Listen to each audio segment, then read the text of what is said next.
It's always challenging to talk about a topic that actually doesn't really matter to people, and you have to convince them that it should matter. Today's one of those days. Because I want to talk to you today about why the church matters. And for most of us, the church is supplemental. I don't mean that you don't take it as something valuable and significant, but for most of us, we live our lives every single day, and then we remember Sunday. And there's some of you only remember Sunday once a month. Some of you remember Sunday once every few months. And what happens here when we come together, that's church for you. But for others of us, church means something far more textured and more significant. We are here today, and this is important, this is significant, this is meaningful.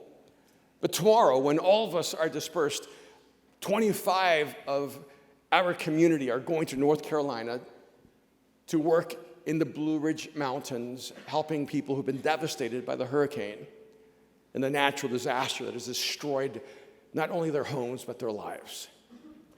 And it's amazing to me that not only are they going from LA, but some of them already moved for economic reasons. And so they happened to move to North Carolina, and the moment they heard we were going, they joined in. And Kim was telling me how one of the things that our team needs is a tractor. And someone who used to live here in LA now lives in Durham. They have a tractor. You would not have that tractor if you lived in Studio City or Culver City. You need to move to Durham to have a tractor. There are times I just wonder to myself if God is this extraordinary chess player moving the pieces of who we are to exactly the right place at the right time so that we can do the most good. See, if you want to understand the church, you have to understand that most of the time, Monday is more significant and strategic than Sunday. Because Sunday is the huddle. This is when we come together and we talk about how to become the right kind of people that can make the world a better place. Sundays when we invest in each other and you get your life invested into, and hopefully you get the right momentum to move in the right direction. But Monday is where the rubber hits the road. What happens on Monday is the only real evidence of whether what's happening on Sunday actually matters. Because if Sunday has no impact on Monday, Sunday is irrelevant. You might as well just go to the beach. But if Sunday redirects how you live your life from Monday forward, then Sunday becomes the most significant decision you make every single week. I didn't grow up in church. It was an outside experience for me. In fact, I look back now and I realize I didn't even know there were churches. Have you ever looked back on something and realized it was all over the place, but you didn't know it was there? It's sort of like buying that red Mini Cooper. You thought you had the only one when you bought it. And then when you drove off the lot, all you could see were red Mini Coopers everywhere. Getting that matte black Tesla. I'm going to have the only one. They're everywhere. The moment you see something, you see it everywhere. The moment you have something, you see it everywhere. The moment you experience something, it's almost as if you see it everywhere because now you have the eyes to see what you were blind to before. Now I look back and realize when I lived in Miami, Florida, we lived next to a Southern Baptist pastor. I didn't know what that was. He could have been a plumber. I had no idea what that was. I just knew he was really tough on his kids. And every Friday, they went in and he listed everything they did all week long, and that's how many times he spanked them. I was not a fan of whatever a Southern Baptist was. I didn't know it was a religion or a belief system. I just knew it was a very, very strict disciplinary system for kids. Although he had great kids who must have been afraid to not be great. And I don't have any recollection of ever seeing a church. But then when I became a follower of Jesus around the age of 20, and I realized that there were this thing called churches, I started seeing them everywhere. They just popped. It's almost as if they just popped up overnight. Never existed on Monday. There they were on Tuesday. They're everywhere. But that wasn't the case when Jesus lived. See, when Jesus walked this earth, there were 0 churches in the world. And when his disciples followed him and he had conversations with them, he would talk about a lot of things that didn't make any sense to them. And what happens when we read the Bible is we project on that time what we know in our time. So we read something, go, oh yeah, they knew exactly what that meant. But if I said to you, have you seen the squiggly do? The what? You know, the squiggly do. And you've never heard that word before, so you're not sure what that is. And the reason you never heard it before is because I just made it up. So you're looking it up. Wikipedia, what's a squiggly do? Maybe it's a different language. You go to Google to translate. What's a squiggly do? He speaks other languages. If you heard a word that you'd never heard before, you would have no context to give that word meaning. That's exactly how the word church sounded to the followers of Jesus. It was not a word they had ever heard before. It was not a concept that they were familiar with. And so in Matthew 16, beginning in verse 13, when Jesus introduces this concept, we have to give it context and realize Jesus was talking about something that did not exist but was going to exist. In verse 13 down, it says, when Jesus came to the region of Caesarea Philippi, he asked his disciples, who do people say the Son of Man is? They replied, some say John the Baptist, others say Elijah, still others Jeremiah or one of the prophets. But what about you, he asked. Who do you say I am?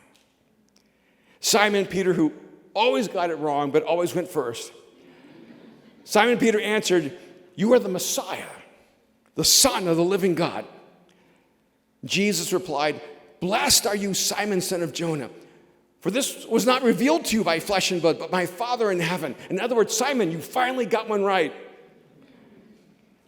And I tell you that you are Peter, and on this rock I will build my church, and the gates of Hades will not overcome it.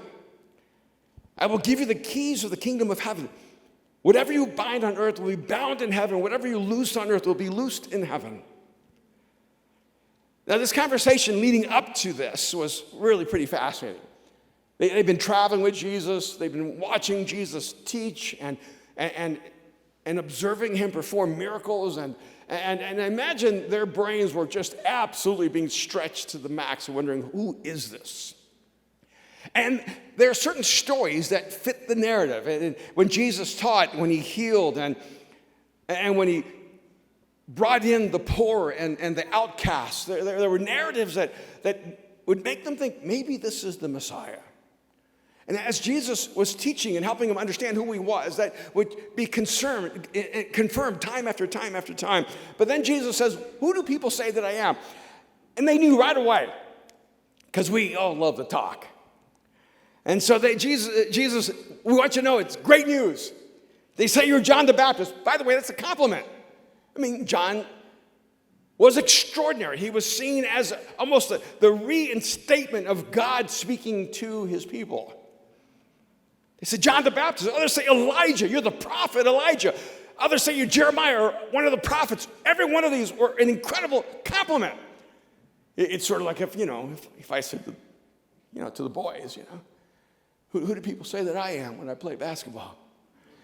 And so I said, they say you're Steph Curry. I go, others, they say you're Kobe. You're LeBron. All that would be a compliment, unless, of course, I'm Michael Jordan. See, all of these were compliments, unless, of course, you're actually the Messiah. See, to say you're John the Baptist or Elijah or Jeremiah or one of the prophets would be an incredible compliment if Jesus was just another man. But Jesus, in his own explanation, tells us he's the Son of Man. He is God taking on flesh and blood. And so everything that they described him as was actually not a compliment if you understood who he was.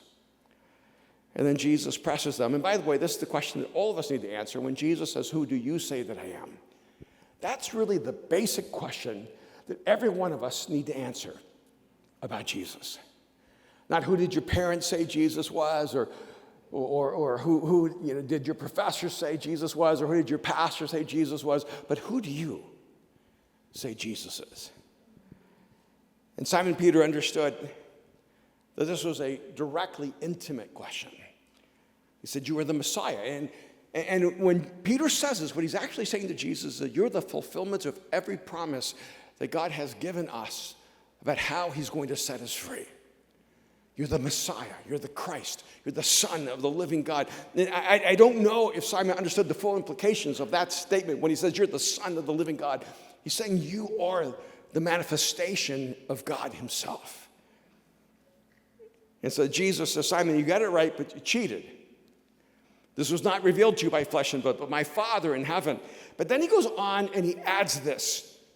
And I tell you that you are Peter, which, by the way, is translated rock. And on this rock, I will build my church, and the gates of Hades will not overcome it. Then he adds this incredible imagery to the power that will be entrusted to everyone who is a part of his church. He says, I will give you the keys of the kingdom of heaven. Whatever you bind on earth will be bound in heaven. Whatever you loose on earth will be loosed in heaven. What I want you to realize is that when Jesus says that on this I will build my church, on this rock I'm going to build my church, that they had no idea what that meant. They were not waiting for Jesus to come and build the church. They had no expectation that Jesus would do anything except bring all of Judaism together. Jesus wasn't there to start a new thing. He was there to complete the old thing. If you're the Messiah, you're the next chapter of the story of Israel. You're not the first chapter of the story of Christianity. You're the Messiah. You're the fulfillment. You're the culmination of all of our hopes and dreams, all the promises that we've stored in our hearts that have come from God. You're that.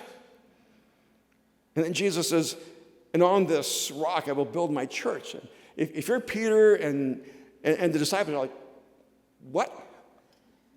What exactly are you going to build?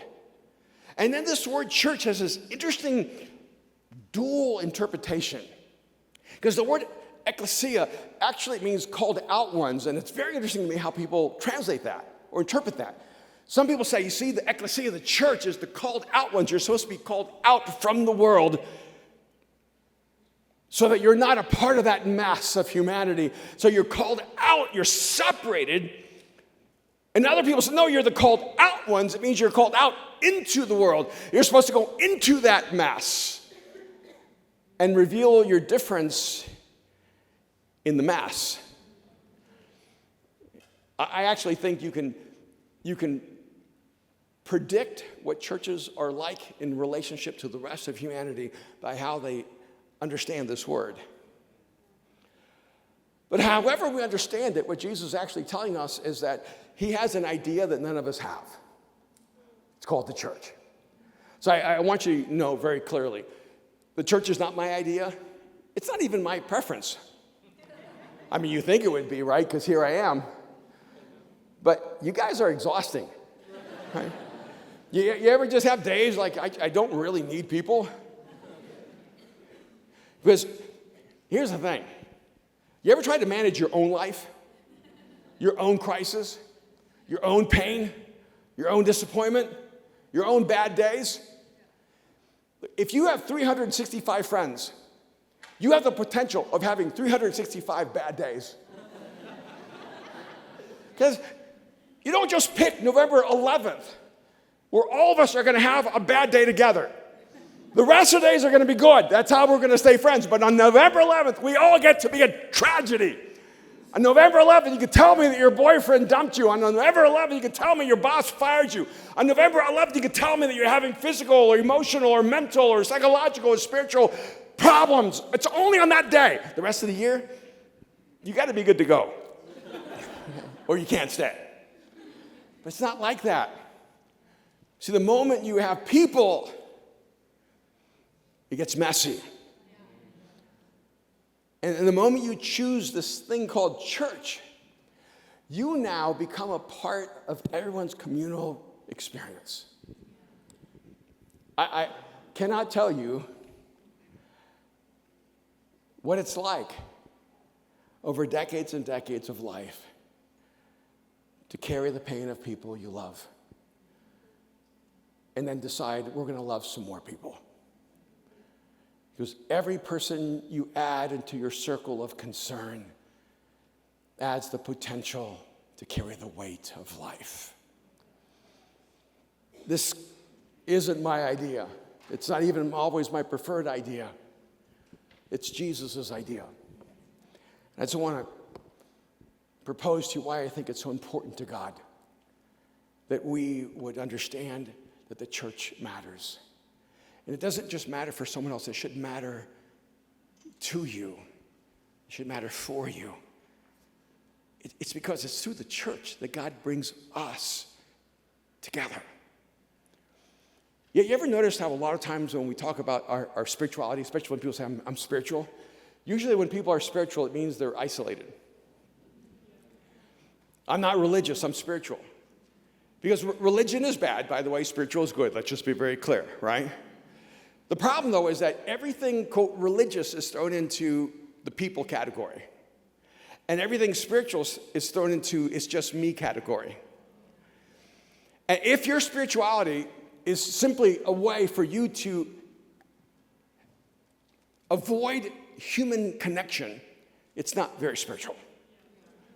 And I'm against religion, by the way. I'm a person who's, in fact, I got myself in so much trouble. You ever notice how people will take quotes out of context or things? I mean, 30 years ago, I was in trouble across the Western Christian world because I was quoted as saying the greatest enemy to the movement of Jesus was Christianity. Yeah, I did say that, but it's still, they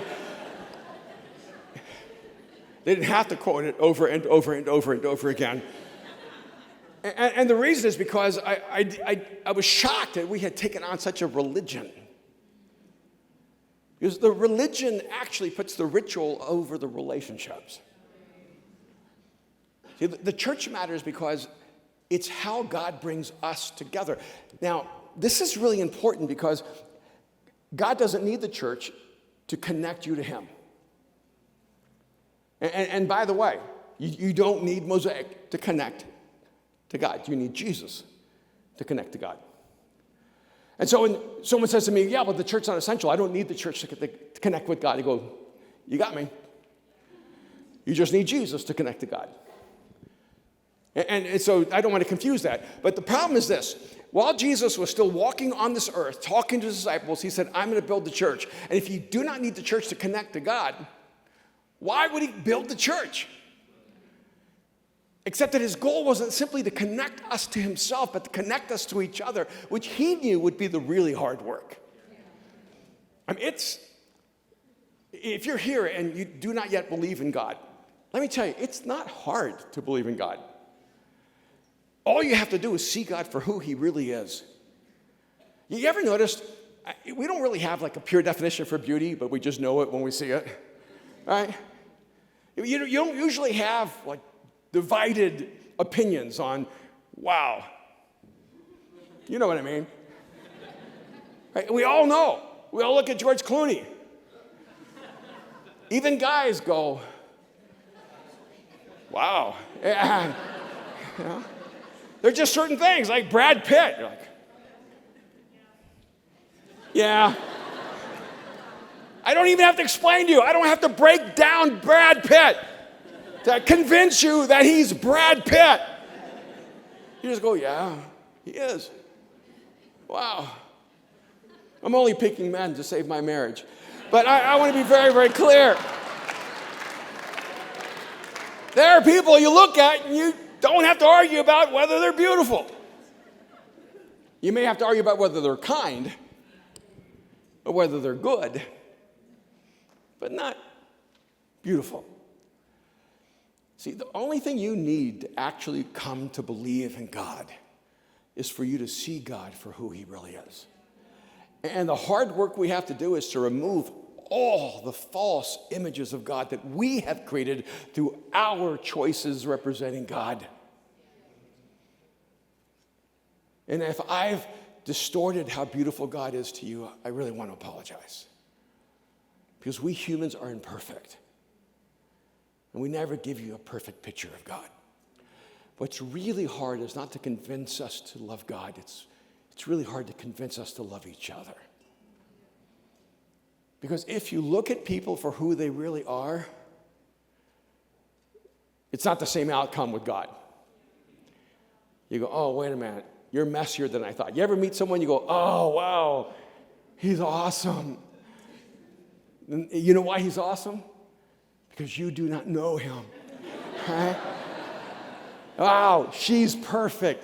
Let me tell you, don't marry her while you still think she's perfect, okay? She's not perfect. She's just her. And if you can love someone in their imperfection, that's the miracle. If you can love someone in their imperfection, that's the gift. Remember one time, years and years ago, when Kim and I were young in our marriage, Kim said to me, honey, why do you love me? And I was kind of new to my faith, and so I wanted to express that I had unconditional love for her. So I said, I love you for no reason at all. It didn't go well. In my mind, it was such a beautiful, romantic moment. She goes, oh, so there's no reason to love me, huh? And I go, no, that's not what I meant. She goes, oh, well, it's good to know there's no reason to love me. And I realized, oh, she doesn't want unconditional love. She wants conditional love. I love you because.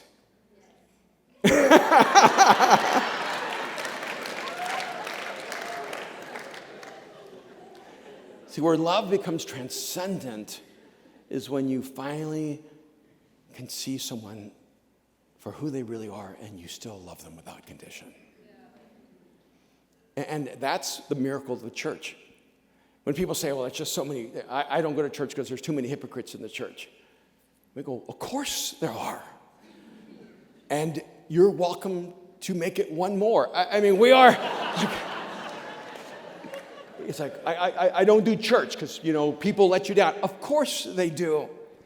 I don't do church because, people aren't what they appear. Yes. But that's not because they go to church. That's because they're humans. They just happen to be humans who go to church.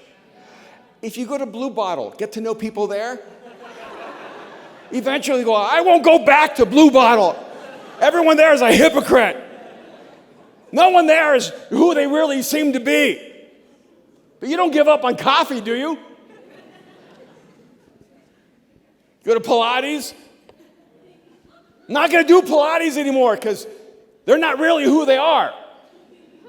They just look so awesome. I mean, they're all fit. But then they're all vaping. I mean, they're a mess. They're psychologically destructive. You know what I'm talking about. Every place you go where people look perfect, they're lying to you. And you are lying to them. It's only in the church where we go, I am a mess. I am broken. I am imperfect. Calling me hypocritical is just an upgrade. I'm just a hypocrite in transition. I'm just working through all the brokenness of who I am. And I've learned I cannot do that alone. Jesus established the church so that we wouldn't do life alone.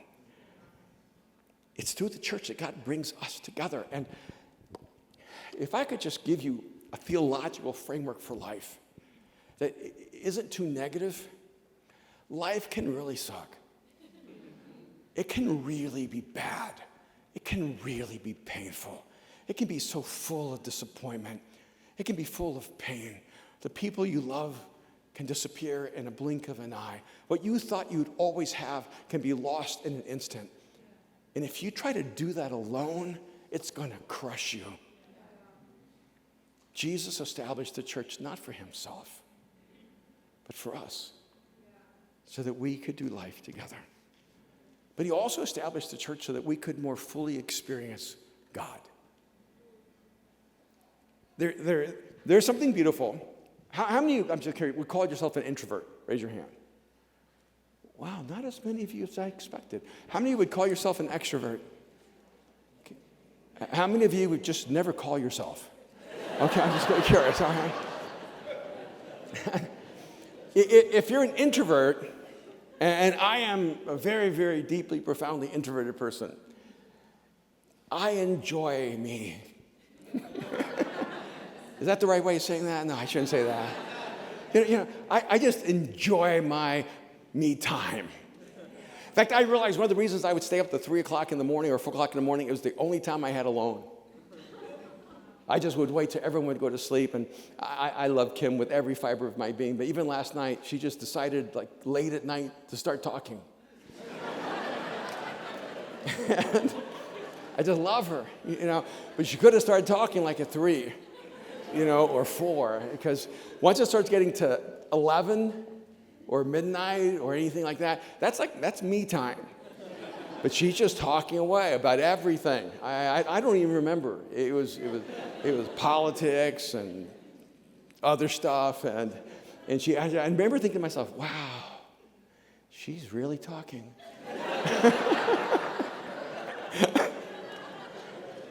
And I need to listen and be there for her. And when it was done, she said, thank you so much for listening. She did not say thank you for talking. I just listened. But I need that time alone. And so what happens sometimes is that you transfer that into your spirituality. You go, because I'm introverted, I don't really need people. I'm more spiritual when I'm walking down the beach, or I'm more spiritual when I'm walking through the woods.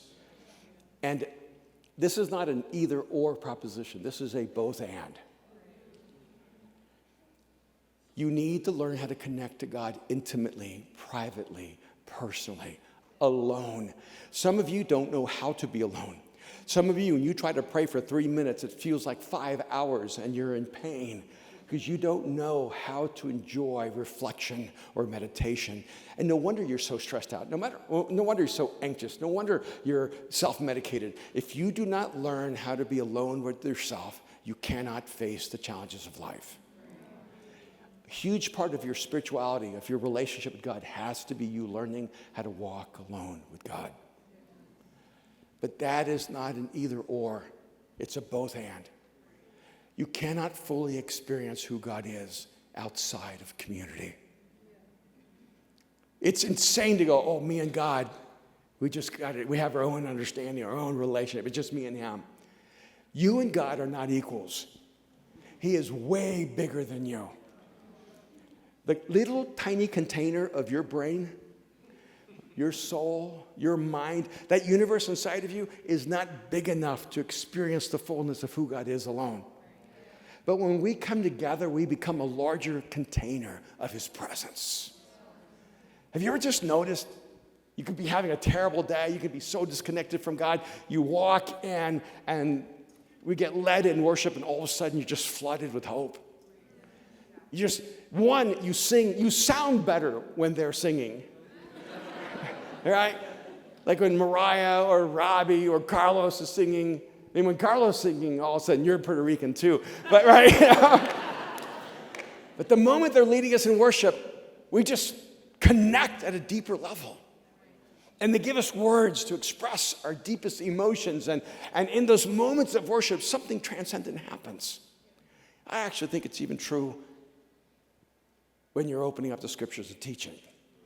See, I don't say that as much, but I do believe something happens when you sit in an environment and allow God to speak to you through another human being.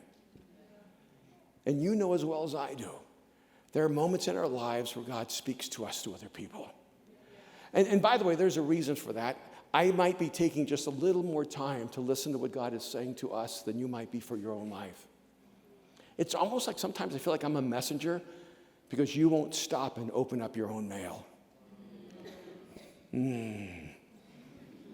But through the church, we experience God more fully. And then just one last thought. The reason Jesus established the church, the reason the church matters is that it's through the church that God reveals himself to humanity. You ever met someone that was just awesome? Not someone that you saw in a movie and thought, they're awesome. Or someone you watched on television and you thought, they're awesome. But someone you met, like at dinner, or at a party, or at work, or an event, and you thought, what an incredible human being. And what happens when you meet an awesome human being is that you isolate their virtue. You go, that person is amazing, right? But what happens when you meet two of them and they're a part of the same group? You go, wow, those two people are amazing. And then let's say you meet three and they're all amazing. Maybe the characteristics are that they're all courageous. They're fearless. They're willing to go after their dreams. They're willing to take huge risks. They're not afraid of failure or rejection or the opinions of others. And now you met three of them. You know what happens when you meet three of them? You start thinking, how do I become one of them? Because when you only meet one, you think, well, that person, they're just different. Right? You listen to Elon Musk and you go, he's just different. Right? You never think to yourself, oh, if I could just get around Elon Musk, I'd become like Elon Musk. But let me tell you, if you met 2 Elon Musks, and then 3 Elon Musks, and then 4 Elon Musks, you know what you'd say to yourself? I need to figure out where they're coming from, because I need to get there so that I can be the next Elon Musk. I used to work a lot with drug cartels, street people, homeless, indigent, prostitutes. Spent 10 years working with gangbangers, assassins. And it was always really fascinating to me that if I could isolate the most notorious killer, and I can tell you, I've been in rooms with Uzi machine guns, cocaine stacked to ceilings. I've had guys pull guns on me many times, and knives, which make me more nervous, honestly. It's a slower death. And whenever I would talk to them face to face, one-on-one, I was able to connect at a deeply human level. But the moment you put 3 of them together, or 4 of them together, or 10 of them together, they became intensely violent. They moved to a groupthink that was so dark and destructive that you were not safe in the room. I find this to be true both for darkness and light. When you get around a lot of people with destructive characteristics, you become a destructive human being. The moment you get around a lot of people who are greedy, you become a greedy human being. The moment you get around a lot of people who are self-absorbed and arrogant and self-serving, you become self-absorbed and arrogant and self-serving. But if you can get around people who are compassionate, you start becoming compassionate. If you get around people who have integrity, you start having integrity. When you get around people who have courage, who have faith, who are filled with hope, you find yourself having courage and faith and hope. There's something that happens in community. And when it happens in community, it not only changes you, but it projects a light to those who are wandering and groping in the darkness. It's through the church that God reveals himself to the world. This Wednesday, I was here at Mosaic, and I had to go to rehab for my broken elbow, or dislocated elbow.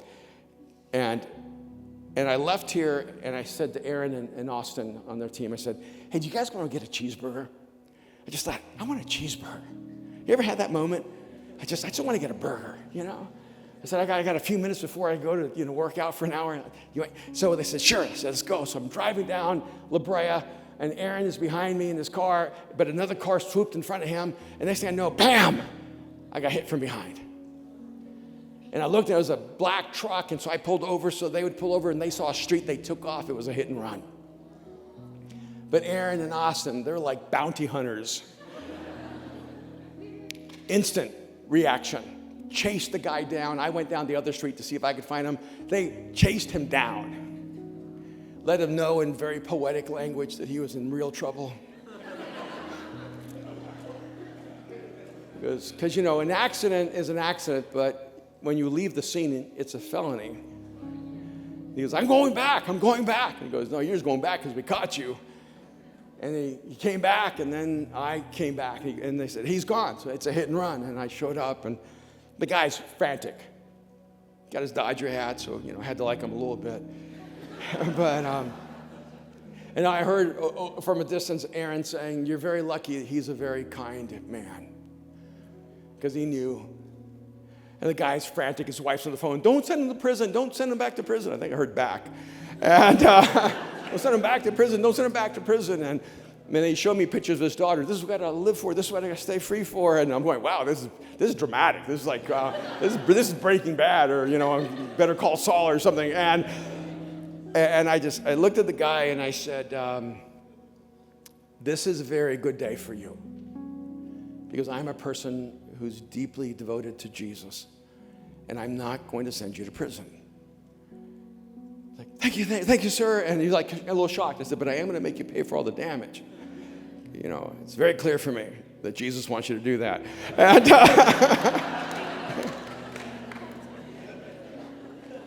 and I know that maybe that isolated incident may not be the tipping point for him. But if he's met 5 other people who love Jesus, who gave him a chance in the past, it might be his tipping point. And I may not be his tipping point, but when he meets the next one who loves Jesus, and he needs someone else to show him grace, that may become his tipping point.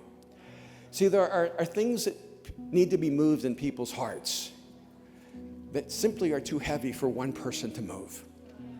But when we move together as the church, we reveal who God is to the world. And when we move together in concert, it becomes this beautiful reflection of the character of God to the world.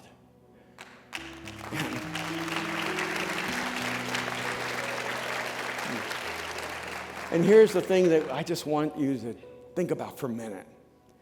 You ever notice that the people who are most open about their beliefs are always the most obnoxious people? I don't know why. I walked out of a movie premiere, and there's this guy who's telling everyone to repent or they're going to hell. As we're coming out of the movie premiere, I'm like, this is a really good movie. Like, you should have seen it. And and he's just preaching away, repent, and you're all going to hell. And of course, Kim has to go talk to him, because that's what Kim does, and she tries to convince him that this is not helpful. This is actually pushing people away from Jesus, not drawing them in. And he was very respectful to her and said, thank you very much. And the moment we walked away, he started preaching again. See, you're probably a kind, gracious, loving, interesting, beautiful human being. And because of that, you're not intrusive. You're not invasive. Because of that, you may be so respectful of people that you're completely silent.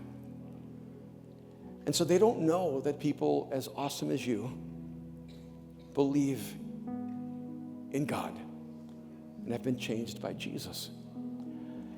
And so if you only leave it for the people who are so obnoxious and they seem so angry and they seem so psychotic, no wonder people think that's what Jesus creates. But tomorrow, Kim and the team, they're going to Asheville, and they're going to build houses or help families and alleviate some suffering and bring a little hope with her sister who lives there and works there in the projects. And maybe, just maybe, people will see Jesus for who he really is. See, the church matters because people are desperately searching for God. It's hard to find him sometimes in only one person. But when we move together, a fluid, beautiful movement of faith and hope and love, we become undeniable. Would you bow your heads with me just for a moment? Just close your eyes. If you're here today and you've never entrusted your life to Jesus, if you've never crossed the line of faith, I want you to understand the reason we're here is for you. We're here for you because you matter so much to God. The church is here because God refuses to give up on you. And he wants you to know his love, his forgiveness, and the life that only he can bring.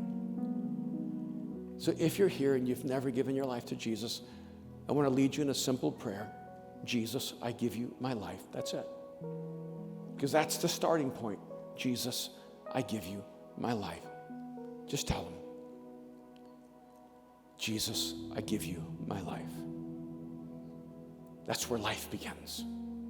When you give your life to Jesus, Jesus gives his life to you. It's an amazing exchange. And if you're here and that's your prayer, Jesus, I give you my life, I want to pray for you. But I want you right now to find all the courage and faith you have. If you whispered this prayer, Jesus, I give you my life, I want you to raise your hand really fast and really high without any hesitation. Right now, just hold your hand up high. Beautiful, beautiful. Anyone else? Beautiful, beautiful. At the Rialto in South Pasadena, I want you to do the same. If you whispered this prayer, Jesus, I give you my life, I want you to raise your hand up high. I'm going to pray for you. Beautiful. Thank you, Father, for each person who in this moment has opened up their life to you. I pray, God, that they would have a deep sense of your presence, that you would wrap them up in your love and let them know they belong to you. You'll never leave them or abandon them. That today is the beginning of their new life, that they are forgiven and free, and that Jesus now dwells in their hearts. We thank you, Jesus, that before you even gave your life on the cross, before you proved it yourself through the resurrection, you talked about the church.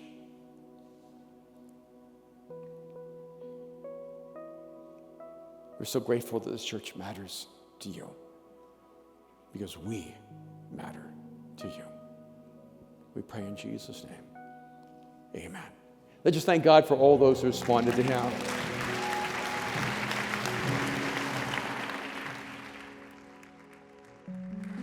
If you're one of the people that just made a decision to follow Jesus, we just want you to know you're the reason why we do, what we hear every Sunday. And we want to help you move to your next step in your relationship with Jesus. At the end of this, there's going to be people waiting for you outside, and we have a gift for you. We want to give you a Bible because we want to help you in your journey with Jesus. And also want to invite you to come back again on Wednesday and be part of the Bible study so that you can go deeper in your own relationship with Jesus. And then if you're here and you already trust Jesus with your life, there's another way that you get to respond to this message. It's not just being here physically. I love that Pastor Erwin talks about, like, it's not just what we do on Sundays. It's also what happens on Monday, on Tuesday, on Wednesday. That's where we get to be the church. And if you already follow Jesus, we get to respond to him with our own personal responsibility and with giving to help keep the mission of Jesus expanding and going further in the world. I want to invite the team to come forward. Because there's another way that we get to respond every Sunday, and it's with our giving. It's in obedience to God. We respond back saying, God, we trust you with what you have given to us. We'll give you 10% of what you have given us, and even beyond that, to help expand the mission of the church. We do it because he has been so generous to us, and we get to be aligned with him to bring beauty to the world. I want to invite the team to pass the buckets, and there's a couple of ways that you can give. You can give cash, you can give in the envelope, also you can give with that QR code, or going to mosaic.org/give. And I just want to give you a moment to respond, and we'll stay in this moment because this is a beautiful opportunity, another way that we get to respond to what Jesus is speaking to us in this moment.